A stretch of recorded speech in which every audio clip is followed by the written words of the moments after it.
When I picked up Mum yesterday and told her that she was riding in an MG, she actually didn't believe me because to her, MGs were tiny little sports cars that her boyfriends used to drive around in the 1960s. Well, times have changed and MG are now one of the biggest sellers of SUVs in Australia. Let's find out what's good and not so good about them. This is Four Wheels and a Seat. I'm Alex Dalrymple, and this is a channel where I review brand new cars every week. If you like what you see, hit subscribe down below. Right now, it's time to check out the MG HS Plus EV.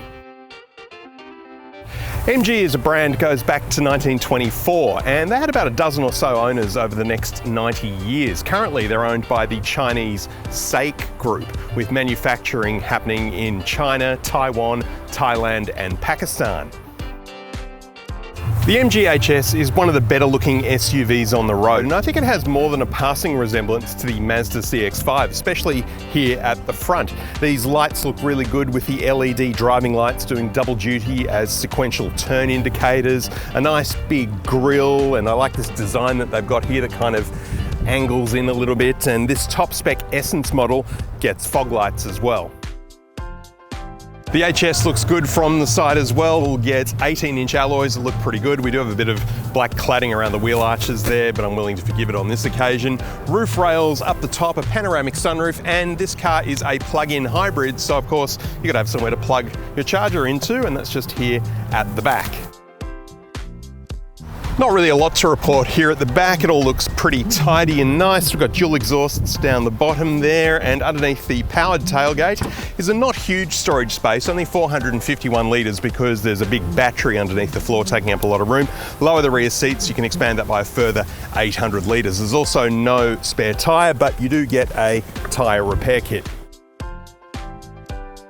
The interior of the HS is good, but not great, and again seems to have borrowed a little bit from Mazda, especially the way this center console screen looks a bit like a tablet, sort of half sticking up out of the dashboard here, and the shape of this air vent looks a little bit familiar, but having said that, it does feel a little bit premium because there are some really nice materials in here. We've got sort of a leathery soft touch material here with stitching, a rubber soft touch up the top here, and more leather here in front of the steering wheel. We've got leather on the door inserts. The center console screen itself is 10 inches and not very good. The software is just pretty awful, if I'm honest. It's hard to find things and it's fiddly, and it took 7 or 8 minutes just to pair my phone with it. The first time I got in this car, it was a maddening experience, and it also seems to forget my phone occasionally when I turn the car off and then back on again. The images from the reversing and side vision cameras are really low contrast. In fact, so much so that I thought that they were black and white when I first saw them, but no, they are color. It's just they aren't very sharp. There is Android Auto and Apple CarPlay, but you will need a USB cable to use them. To make using the center console screen a little bit easier, thankfully, there is a row of shortcut buttons along here, including your volume control for the sound system. The lower console, there's a nice little cubby here that you'd think would have space to store or charge your phone, but no, unfortunately, it just hides 2 USB-A ports and a 12-volt outlet. A little bit disappointing. Lower console here, we've got the gear shifter, which is a little bit fiddly to use. Again, you really need to make sure you push this button in properly and then shift, otherwise it won't work if you're trying to, especially do a 3-point turn and you're going from reverse to drive in a hurry. You can often not get it in there properly, which is a little bit annoying. Hill descent control, electronic park brake, couple of cup holders, a nice little storage space here for your phone. Center console bin, which is a good size and is also air conditioned with a little vent there for the air conditioner, which could keep your drinks cold, I guess. In front of the driver, we've got a digital instrument cluster, which has maybe just borrowed a little bit of its design from BMW, just the way that the speedo and the power dials are aligned there. You can show a few different displays on the center screen there. No maps, unfortunately, but there is a ton of information about the state of the battery and how much range you've got left, that kind of thing, and also a cool graphic showing you the power flow from the battery to the engine to the electric motor. Steering wheel feels pretty good. I like this perforated finish here on the sides, and it's got a nice flat bottom, and yeah, it's a good feeling wheel, I have to say.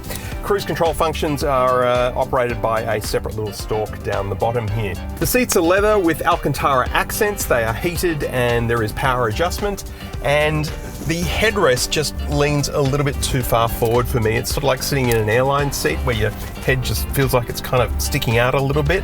It'd be nice if you could just rest your head back a little bit further, but it's a minor gripe. The seating position though is actually very high. When my daughter got into this car, she said, I feel like I'm flying in it because I'm sitting up so high, and it's true. But it does give you great visibility out the front. You can see right to the front of the bonnet, good visibility in the rear vision mirror, although the tailgate does obscure a lot of the vision there.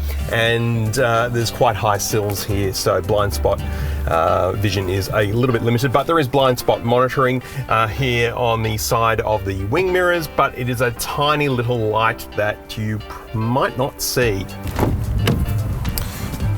And the back seat of the MG HS. Wow, there is a lot of room back here. I'm surprised. Okay, so this would explain the slightly smaller boot, I suppose, but it's quite a comfortable reclined position actually. Nowhere near the seat in front of me, and I'm 190 centimeters tall.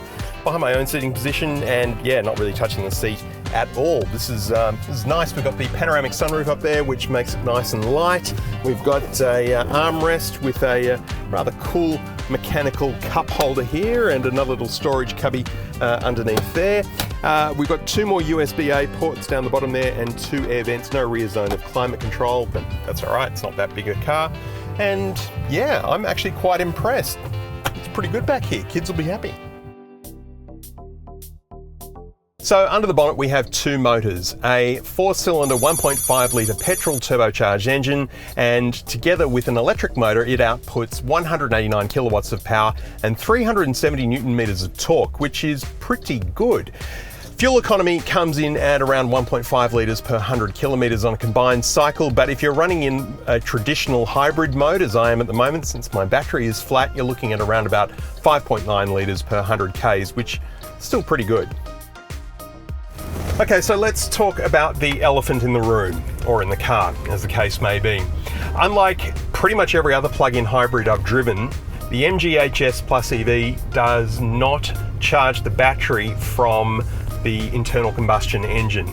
So for example, the Mitsubishi Eclipse PHEV will use the engine as a generator and charge the battery back to full in about an hour or so of normal driving. This car does not do that, unfortunately. So once your 62 kilometers of electric range is gone, that's it until you can plug in again. So unfortunately, this car doesn't make a lot of economic sense if you can't plug it in pretty much every day, because the battery weighs a lot, and that's a drain on fuel economy. And if you're not using that electric power, then you're getting worse fuel economy than you should be. The ride is pretty smooth. It gets a little bit unsettled on potholes and speed humps though, and I think that probably proves that it's not quite as well tuned for Australian roads as some of its Korean rivals are. But it is really, really quiet. You can't really tell when it's switching between the electric and the petrol motors. The petrol engine actually has a 10-speed gearbox, and it's so quiet you don't really have a clue what's going on with it, and that's a testament to just how refined this car actually is. I do have to say a special hello to a fellow voiceover artist friend of mine, Ella James, who just informed me via an automated message that GPS signal lost. Ella is one of the best voice artists in the business, and she is the voice of MG. So if you get one of these cars, you get her voice too. This car is front-wheel drive, and I am noticing just a little bit of torque steer. It's not the worst I've ever experienced, but it's there. And also when you are cornering, there is a bit of body roll, but again, not too bad.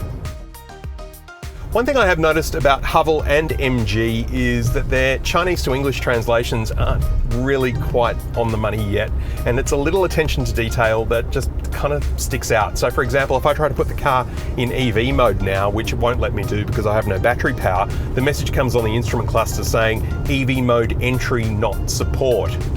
EV mode not supported, maybe, would be better. But there is plenty of go when you need to overtake on the freeway. It just wants to go and go and go. And I do have to say the combination of this petrol engine and the electric motor, they work together really well in this car. I drove the petrol-powered version of the MG HS around Queensland for a couple of weeks earlier this year, and I was very impressed. Unfortunately, I can't quite say the same thing about the Plus EV version. Its lack of on-the-go charging makes it a completely impractical choice unless you can plug it in and charge it up every day. It's a better put together car than the Haval H6, but it still doesn't quite match the Koreans in terms of fit and finish.